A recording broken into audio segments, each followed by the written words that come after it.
caminha comigo, nele eu posso confiar. Ele vive em mim, caminha comigo, nele eu posso confiar. Deus caminha comigo, Deus é meu grande amigo, Ele é mais forte, um abrigo. Ele caminha comigo,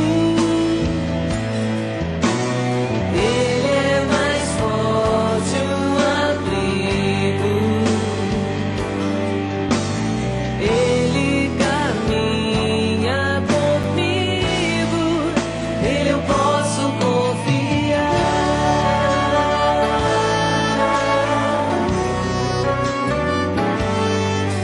Quando a dor quer machucar o meu coração, eu espero em Deus, Ele segura minha mão. Ele é fiel, caminha comigo, nele eu posso confiar. Ele é fiel, caminha comigo, nele eu posso confiar. Deus caminha comigo, Deus é meu grande amigo, Ele é mais forte, um abrigo. Ele caminha comigo, Ele é mais forte, um abrigo. Ele caminha comigo, Deus caminha comigo, Deus é meu grande amigo, Ele é mais forte, um abrigo. Ele caminha comigo, Ele é mais forte, um abrigo. Ele caminha comigo, nele eu posso confiar.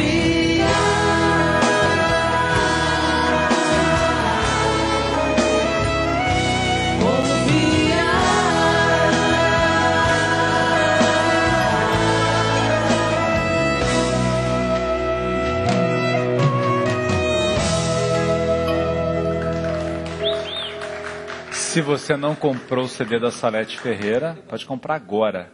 Liga lá no 0 operadora 12 3186 2600. Aí você leva a Salete para casa. 3186 2600. Gostei. Leva a Salete para casa. Leva.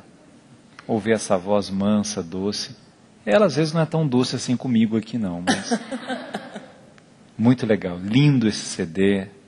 Todo cheio de espiritualidade para você rezar, para você refletir sobre a sua vida, está aqui. Liga lá, 0 operadora 12 3186 2600. Não é sempre que eu fico com um CD esse tempão falando liga lá, faz isso assim. Verdade. Então Tá vendo? realmente você... Tá vendo? Do Braz Oz, por exemplo, eu não fico com um CD assim um tempão. Não é verdade que eu nunca mostrei também. Não, mas esse amor aí com a Salete, falar pra você. Viu? É, uma coisa, né? Tu botou até uma foto aqui dos dois que eu tirei de bastidores no Twitter. Olha aqui, manda um beijão para Maria, que está acompanhando o programa lá em Londres, pela internet. Está muito legal o programa, um beijo para você. A Carla Regina diz que concorda comigo, é fundamental saber dizer não. A Cris disse que viveu a época do mimeógrafo, falando em tecnologia. Tenório, mandar um abraço pessoal de Cajazeiras, Paraíba. Abraço para toda a família Souza Bandeira, abraço carinhoso aí para vocês. O Antônio Fortal, muita gente aqui, Adriana, Rosinha, nas livrarias da cidade de Niterói. Não encontrei o seu mais novo livro, O Pequeno Filósofo. Entra na internet, assim, qualquer site você acha para comprar. Não deixa de comprar não, né, Braz? Não deixa não. Inclusive eu vou ganhar um hoje e tal. Não vai nada, você não tá... Da Sofia, desculpa, tá certo. Sofia já falou aqui. Sofia já falou. A Renata falou aqui que ela tá rindo lá em casa. Beijão para Nanda Souza. O que é? 3186-2600, você pode ligar lá, ou no www.cançãonova.com, entra lá, loja virtual, adquire todos os livros do professor Gabriel Chalita. Tá vendo? Tudo isso. Ganhei um, depois dessa? Vamos falar de um assunto muito sério. A gente tem acompanhado aí na televisão, nos jornais, né? A dor das famílias de pessoas que perdem entes queridos por pessoas que acham que podem tudo, né? E que bebem de forma irresponsável, misturam bebida com direção. E é tão triste, é tão complexo falar sobre isso, porque isso acontece com tanta frequência. E parece que aquilo que seria óbvio, da gente ver as tragédias alheias e aprender com isso, não acontece. E todo final de semana, na verdade todo dia acontece isso, mas nos finais de semana isso chama mais atenção ainda. Maurício Januzzi Santos, que é presidente da Comissão de Sistema Viário e Trânsito da Ordem dos Advogados do Brasil. O que a gente tem que fazer para melhorar isso, Maurício? Na verdade, uma parte suficiente aí é a fiscalização. A ausência de fiscalização inibe ou deixa de inibir os comportamentos como esse. Por isso eles são reiterados. Toda lei que é posta e não há fiscalização efetiva, ela é uma lei morta, né?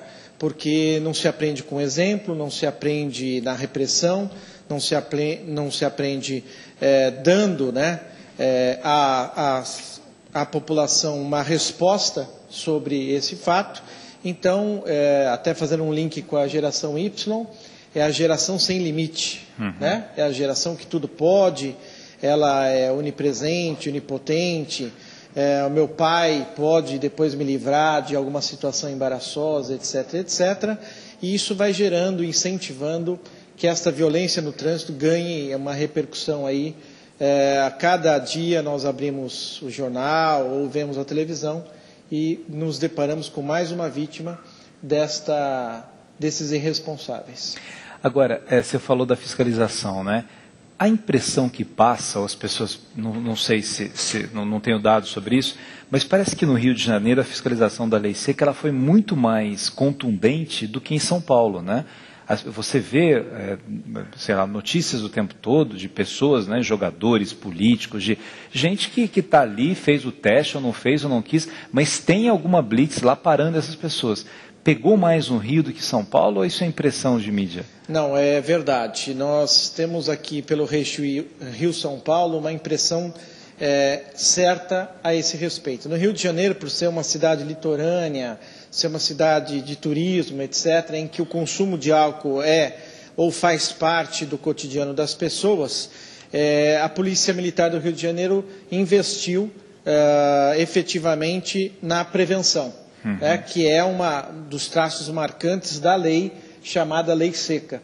E no estado de São Paulo, mais precisamente na cidade de São Paulo, isso começou em 2008, quando essa lei foi editada, porém ela se arrefeceu dali a alguns meses e não se encontrava, depois de alguns meses, blitz nos locais que comumente se faziam, que eram perto de bairros que tinham restaurantes, bares, boates, etc. E isso faz com que haja um incentivo pelo poder público pela transgressão. Tudo que eu não sinto o Estado para gerir ou para coibir a prática de determinados delitos, faz com que intrinsecamente haja um incentivo para a prática desses delitos de trânsito que se tornaram comuns. Tanto é verdade que as grandes catástrofes neste tema ocorreram em São Paulo e não no Rio de Janeiro, como forma aí de dizer que a fiscalização efetiva é um traço importante e fundamental para que a lei seja respeitada e cumprida por todos. Aliás, a gente tem dados muito interessantes da cidade de São Paulo. São Paulo tem 15 mil bares, e tem 160 teatros. Uma cidade com 15 mil bares, tem 55 cinemas só em São Paulo. Aí tem salas de cinema, que dão 200 e poucas, né? Mas assim, as possibilidades, fora os bares irregulares, né, que vendem bebida para menores, que vendem pinga com groselha na periferia, né? Mas às vezes a gente tem uma preocupação grande com as drogas ilícitas e ninguém olha para as drogas lícitas, né? Porque uma época você achava chique ficar com uísque bebendo, com não sei o quê, e as pessoas perderam um pouco as consequências, né? A responsabilidade sobre os seus próprios atos nisso. Na verdade o que se percebe é algo que não se tem um freio, né? Não é só a bebida, né? Uma coisa que nos preocupa muito, e é objeto até de um projeto de lei nosso, é das substâncias entorpecentes, né? Essa substância entorpecente não é o bafômetro nem o exame de sangue que vai detectar. E ela está presente em pelo menos 7 a 8% dos casos que envolvem acidentes de trânsito. Em outras palavras, o acidente de trânsito não é só de uma faixa de idade, de uma classe média alta. Ela está na periferia, ela está no consumo desenfreado do alcoolismo pelos jovens, né? Existe até uma tentativa aí de se não permitir, né, os chamados esquentas. Que são os esquentas? Os jovens, antes de saírem para as baladas, param seus veículos nos postos de gasolina, onde tem aquela loja de conveniência, para começar a beber. Né? Ou porque a bebida ali tem um acesso fácil, sem fiscalização, ou porque ela é mais barata do que em determinados bares e restaurantes, e não há fiscalização do poder público para coibir esse tipo de prática. Então, muitas vezes, indo para a balada, ele já vai alcoolizado, e quando volta da balada, ele volta mais alcoolizado ainda. E nós sabemos dos malefícios que o álcool faz dentro do ser humano, no que diz respeito a sua potencialidade lesiva. Em outras palavras, ele se torna mais agressivo, ele se acha potente, ele se acha o dono do mundo, ele se acha indestrutível, e aí é que ocorrem todas essas barbaridades que nós estamos vendo dia a dia. Vou falar um pouco com o Rafael. Bem-vindo, Rafael. Obrigado pela sua presença aqui hoje. Obrigado. Boa noite. Rafael, você teve uma história, um drama pessoal de um atropelamento na sua família, né? Isso faz um mês e pouco, foi no dia 17 de setembro, então um mês e pouquinho. E nesse atropelamento, você perdeu a sua mãe? Eu perdi minha mãe e minha irmã. Então... Como é que foi isso? Eu me lembro pela mídia, mas... Olha, foi num sábado, eu cheguei em casa mais ou menos 1h30 da manhã, tinha acabado de voltar de um teatro com a minha namorada, deixei ela na casa dela, jantamos... E quando eu cheguei em casa, eu recebi a notícia, vá para a delegacia. E aí a minha vida mudou completamente, né? Eu perdi todo o chão e assim, minha família inteira praticamente, porque eu vivia com as duas. Meu pai é falecido já há 7 anos, então nós vivíamos nós 3, eu, minha mãe e minha irmã. Elas estavam voltando do shopping Vila Lobos, elas costumavam parar do carro numa rua paralela, porque o acesso é muito complicado, tem muita gente, para você achar lugar... para entrar, sair, né? Não, para achar lugar lá no shopping, de sábado ainda é horrível, né? Então sempre elas paravam ali do lado. Eu tenho uma tia que mora perto, então assim, é uma área tranquila, né? Quer dizer, parecia que era. Então elas colocaram o carro ao lado, foram ao shopping, compraram algumas coisas, um livro, tomaram um café, e na volta, elas estavam voltando a pé, na calçada, quando o rapaz Marcos Alexandre Martins, ele veio aproximadamente a 130, 140 km por hora, completamente embriagado, como nós temos alguns relatos dos bombeiros que estavam por lá, e ele acertou em cheio as duas. Isso que horas eram, mais ou menos? Isso era mais ou menos umas 10 da noite, imagino, 10h30 no máximo. É a calçada da Marginal que elas estavam ou não? O Shopping Vila Lobos, o portão principal dele é de frente à Marginal, né? Pinheiros. Então tem uma calçada que passam mais de 1.000 pessoas por dia lá, é muito movimentada. E nesse mesmo momento tinha mais de 20 pessoas com elas. Quer dizer, a tragédia podia ser muito maior, né? Acertou minha mãe e minha irmã, só que podia ter feito uma tragédia violenta lá, com muito mais pessoas, né? E a minha vida mudou completamente, por uma irresponsabilidade, né? Não foi, como a gente disse, a gente tem até o site, não foi acidente. Não foi um acidente, né? Porque quando a pessoa bebe e dirige, ele já está esperando que algo aconteça. Ele assume o risco, né? Ele já assumiu tem que o risco. assumir o risco, né? E uma coisa assim, é claro que todos nós vamos morrer, né? A morte, por mais dolorosa, né, que faz parte da vida, mas o que angustia, né? Você fala assim, por quê, né? Elas estavam andando, saindo, quer dizer, por que essa pessoa não pensou antes? Por que depois de ter visto tantos problemas assim, né? Porque aí na hora, eu não tive a intenção, eu não sei o quê, mas é exatamente essa consequência que leva a essa ação, né? Não sei se é preciso aumentar a punição para isso, enfim, né? No que vocês estão trabalhando, mas eu sinto de um lado, né, a sua angústia, o significado disso, né? E por outro lado, o transformar essa dor num serviço, né? Eu passei, mas eu gostaria de ajudar a sociedade para que outras pessoas não passassem por isso, né? Ainda mais eu conhecendo bem minha família, né? A gente tinha isso por lei. Se beber alguma coisa que seja uma latinha de cerveja, a gente nunca dirigia. Eu era assim. E nesse mesmo dia, quando eu deixei minha namorada na casa dela, a gente conversando, ela falou, olha, quer tomar uma taça de vinho? E eu falei para ela, não, porque eu vou dirigir. Nesse mesmo sábado, nesse mesmo dia. Eu acho que se eu tivesse tomado e dirigido, eu não me perdoaria até hoje, né? Então, ainda mais minha mãe, minha irmã. Minha mãe, ela tocava na igreja todos os dias, né? Ela sempre foi carismática. Ela ia na igreja todos os dias, de segunda a segunda, 5:50 da manhã ela acordava, ia até a missa, tocava o violão dela e voltava. E minha mãe e minha irmã, então, nunca bebia, nunca vi minha irmã bebendo na vida. Então, assim, por ver duas pessoas tão respeitosas, sabe, que pensam no ser humano. Porque quando você bebe e dirige, você não pensa mais no outro, só você importa, né? O egoísmo é tanto que só importa a sua felicidade momentânea. Não importa o que você pode fazer com o outro. Ainda mais vendo um caso com as duas, né? Duas meninas. Minha mãe tinha 58, a minha irmã 28. Então, assim, revolta, porque não precisava ser assim. Uma atitude tão simples de trocar a cerveja por um suco, por um refrigerante, já pouparia a minha família e a família de tanta gente. Maurício, o que tem que mudar na lei?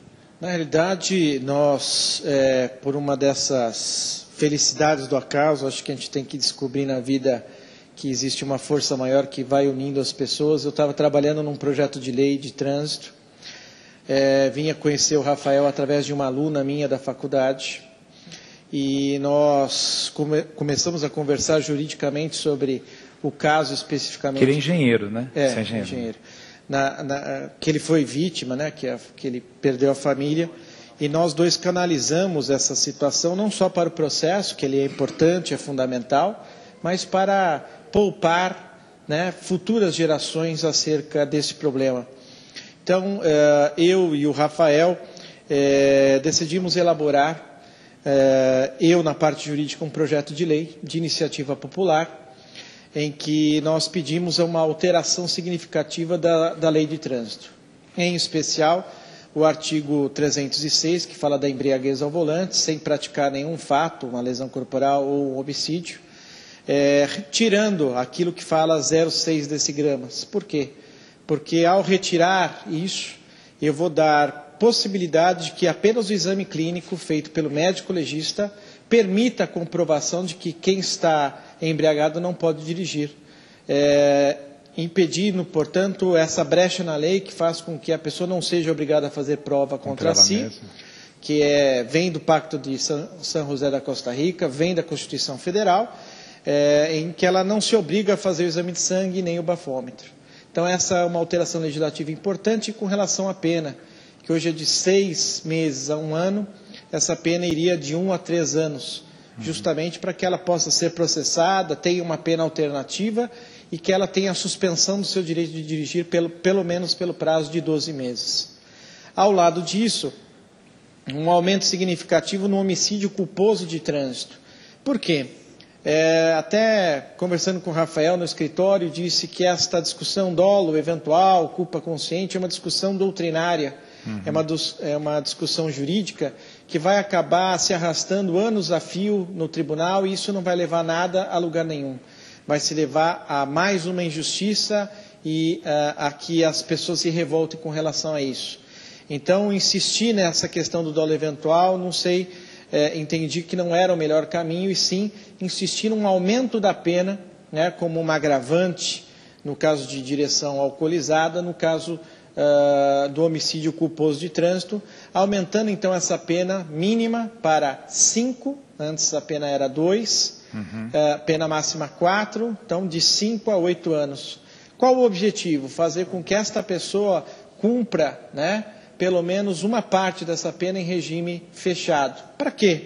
Para que ela possa refletir, para que ela possa entender e se reeducar, no sentido de que há vidas em jogo com uma atitude simples dessa de beber e dirigir. Parece algo arraigado nas famílias ou no cotidiano das pessoas, mas elas não sabem a potencialidade lesiva que isso possa gerar, como gerou na vida do Rafael, em que ele agora não tem mais a família em virtude da irresponsabilidade de um indivíduo que decidiu beber e dirigir e andar em alta velocidade. Ana Paula, que lembra do recente atropelamento em São Paulo de 2 garis também, e que teve a fiança de R$50 mil. Foi isso mesmo? No caso do gari especificamente, não foi essa fiança, foi no caso de um atropelamento de funcionários que estavam trabalhando ali numa casa noturna, que saíram por volta de 5, 6 horas num ponto de ônibus ali na Juscelino Kubitschek, e foram atropeladas nesse ponto de ônibus por um indivíduo que pagou cerca de R$54 mil, que seriam 100 vezes o valor do salário mínimo, e agora responde o processo em liberdade. Eu acompanhei o Maurício lá quando era assistente. O Maurício foi meu aluno, olha que coisa, gente. Ele é muito mais velho do que eu, foi meu aluno. Mas eu me acompanhei, estou me lembrando agora da evolução da discussão do rachador, que antigamente o racha também estava como homicídio culposo, e aí eu participei eu vi o primeiro júri, a Heloísa fazendo, para provar que aquilo não foi um acidente, né? Então, você tem que assumir as consequências daquilo que você realizou, e mudou um pouco esse conceito. Eu não sei se os rachas continuam acontecendo como eles vinham acontecendo, pelo menos a gente não tem mais notícia disso, porque era uma coisa impressionante a quantidade de rachas. Se aumentou a pena, as pessoas começaram a ser presas, e infelizmente, se você não consegue educar, né, pela forma que seria a mais aristotélica, melhor, né, nessa prevenção educacional, você tem que educar mostrando assim, olha, você vai ser preso. Se acontecer alguma coisa, e as pessoas começam a tomar conta, porque se for lá, pagar uma fiança, sair, o meu pai resolve, o advogado do meu pai faz, o outro faz, você vai construindo uma geração totalmente sem valores, né? E acontecendo essas coisas. Você criou um site, você falou que não foi um acidente? Nós criamos um movimento, mais do que um site, né? Que a gente começa com essa petição pública. A gente precisa de quase 1.300.000 assinaturas para que a gente possa levar para o Congresso Nacional esse pedido do povo, né, essa petição. Então, esse site é justamente para isso, para que as pessoas possam entrar, ler o projeto de lei completo, né, entender um pouco mais sobre isso e assinar também. Então, a gente está pedindo a ajuda da mídia, de todos os brasileiros, para que a gente divulgue isso mais e mais. O site é www... Posso passar do site? Pode, vamos lá. Tá, é www.tudojunto.nãofoiacidente.com.br. Lembrando que é sem o tio, né? Então, tudo junto. Então, nãofoiacidente.com.br. As pessoas podem entrar, podem assinar eletronicamente, que você, quando preenche o formulário e você confirma o seu voto, né? A sua assinatura já está lá. Então, quando a gente chegar em 1.300.000, que parece muito, mas para um filho e um irmão que ficou com essa angústia toda, com essa pressão, para mim não é impossível. Vamos aumentar então lá, você que está acompanhando em casa, anota aí para você entrar depois, www.nãofoiumacidente. Não, é sem um, não foi acidente. Não foi acidente. Já está aí nãofoiacidente.com.br? Isso. .com.br. Muito interessante isso. Claro que eu até poderia apresentar esse projeto, um deputado poderia, mas quando vem da iniciativa popular fica mais forte ainda, né? Você vê a sociedade se mobilizando para apresentar isso no Congresso como uma resposta mesmo, né? que é o natural das pessoas fazerem isso. Né? Pensar nisso. Pai e mãe que está acompanhando o programa, falar sobre isso com seu filho em casa, né? Ajudar. O que leva o jovem muitas vezes é essa inconsequência, achar, comigo não acontece. Eu posso beber à vontade, que eu sei o que eu estou fazendo, comigo não acontece. Como o dirigir em alta velocidade? Né? Você está com pressa, e a inconsequência do que pode acontecer, estourou um pneu, mesmo quem não bebeu, né? Mas assim, essa irresponsabilidade de... Eu fui para Caraguatatuba agora, esse final de semana, dar uma palestra, assim, quase que a gente sofreu um acidente ali por um carro, ultrapassando o outro pelo acostamento, passando pelo... Assim, o que uma pessoa dessa tem na cabeça? Né? Parece que é a lei do mínimo esforço, né? O que me dá mais prazer agora. Então, o que é mais fácil? Correr aí para ganhar 2 minutos ou esperar, né, onde você deve, ou então não beber. Então muita gente, quando a gente não pensa no outro, vem a lei da felicidade instantânea, né? Deixa eu fazer agora, é o que me dá prazer, é tomar esse uísque, essa cerveja. E depois as consequências a gente não espera. E uma coisa interessante, viu, Gabriel? A gente sempre fala, né? As pessoas só mudam de 2 formas. Ou se pela dor ou pelo amor, né? Uhum. Então, nesse caso, infelizmente, a gente tem que ir pela dor, pela punição. A gente está falando que essa vai ser um movimento, não só uma campanha, que vão ter 2 frentes. Primeiro, a conscientização. Então, assim, sempre fazendo palestras, a gente distribuindo folders em bares, etc. A gente já começou um movimento muito grande. Só que a conscientização pode durar 50, 100, 200 anos. Talvez os nossos netos tenham essa consciência, né, que beber e dirigir não combinam. E a outra força, que eu acho que tem que entrar sim, em paralelo, é o da punição. Uhum. Porque aí você tem... A gente tem hoje, por exemplo, o caso do cinto de segurança. Todo mundo usa, não porque estão conscientizados. Na sua maioria, infelizmente, porque tem multa. Ou então de fumar em local público. Né? Ninguém deixou de fumar em local público porque se conscientizou, mas porque tem multa. Obviamente, daqui a 50, 100, 200 anos, a conscientização vem, porque o costume não vai ser o mesmo. Né? Então, a gente acha que as 2 forças, sendo trabalhadas e bem trabalhadas, a gente tem uma alteração no comportamento brasileiro. É engraçado, a história do cinto é isso mesmo. Eu acho que até hoje as crianças, adolescentes já têm uma consciência do cinto, né? Mas assim, as pessoas usaram o cinto porque era multado. Aliás, ficaram com raiva quando eram obrigados a... Quem é que manda em mim? Quem é que manda no meu carro? E hoje virou uma coisa comum. Olha aqui, mandar um abraço aqui para uma senhora que perdeu o filho com 18 anos de idade, esmagado por um ônibus lá em Taubaté, e até hoje não deu em nada. Pablo foi vítima do descaso. A Sandra, que é advogada lá de Curitiba, diz que a gente precisa de leis mais duras.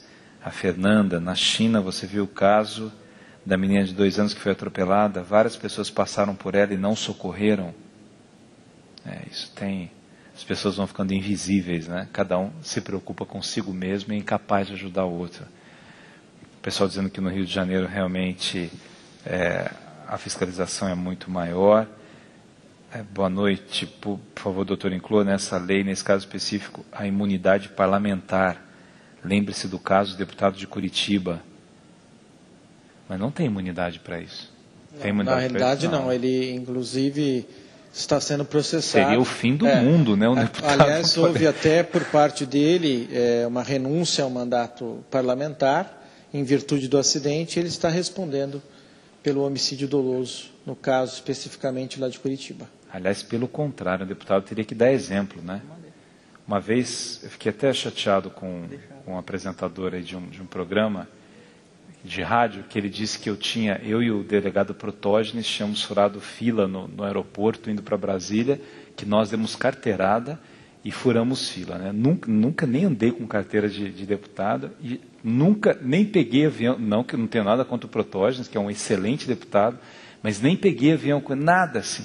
Aí eu passei e falei, acho que confundiram alguém e tal, eu não furei fila, não andei, porque também vira verdade, né? A imprensa coloca.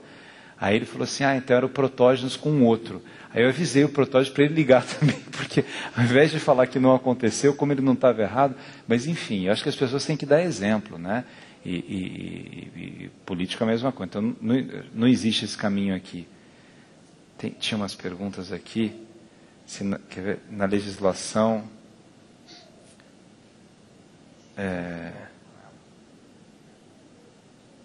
É aqui a Delma, de Guaratinguetá. Se não seria melhor se os atropelamentos pudessem ser julgados por tribunais do júri? Homicídio advindo... A Tatiana também só falou do dólar eventual, o assassino das meninas está denunciado do dólar eventual e vai a júri popular em 19 de abril de 2012. Eu não sei que caso que é esse. Mas hoje nos homicídios de trânsito, não tem caso ainda que foi a júri, né? Não, existem já precedentes recentes de que casos de atropelamento ou de morte no trânsito por excesso de velocidade e também por embriaguez são considerados por alguns promotores de justiça, alguns delegados, e há uma recomendação nesse sentido, que sejam denunciados pelo dolo. Pelo dolo. E o homicídio doloso tem por competência o tribunal do júri. O grande problema que eu vejo no tribunal do júri é que os jurados muitas vezes são influenciados ali pelo discurso, pelo ânimo, quer para condenar, quer para absolver, e eu entendo que é uma questão mais técnica, na minha visão. E o fato de você dar ao júri essa possibilidade de julgar não é que será melhor ou pior julgado do que um juiz togado, um juiz que estudou para isso. Eu acho que o importante mesmo é a conscientização e que a lei seja efetivada. Em outras palavras, que aquele que beba e dirija tenha uma tolerância zero, que para a lei hoje, tão chamada e tão falada lei seca, na realidade ela não é. Ela permite uma dessas consequências da alteração legislativa feita às pressas, vamos dizer assim. Ela permite, no artigo 165 do Código de Trânsito, que a pessoa dirija embriagada. Até a dosagem de 0,6 gramas, ela é apenas multada. Ou seja, há uma permissão tácita de que ela, então, efetivamente possa dirigir o veículo embriagado. E só depois do 0,6, então, que ela seja processada criminalmente. O que nós pretendemos, eu, Rafael, através do site, é o quê? Tolerância zero com relação a beber e dirigir. Não importa a quantidade de bebida, importa o ato de beber e dirigir. Este é um ato inconsequente, um ato de assumir o risco de produzir resultados como a morte ou a lesão de alguém, e que isso não pode ser mais tolerado.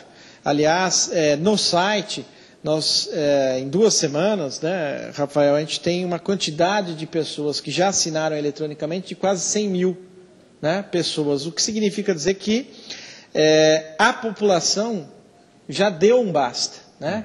E nós precisamos conscientizar, quanto mais pessoas puderem aderir a isso, para que a gente sensibilize o Congresso Nacional, para que isso seja uma questão apartidária, apolítica, uma lei pela vida, né? Para que não se matem mais pessoas, para que as famílias não se destruam, e para que as pessoas tenham essa consciência coletiva de que saber viver em sociedade é algo que deve ser perseguido sempre com educação, respeito e amor ao próximo.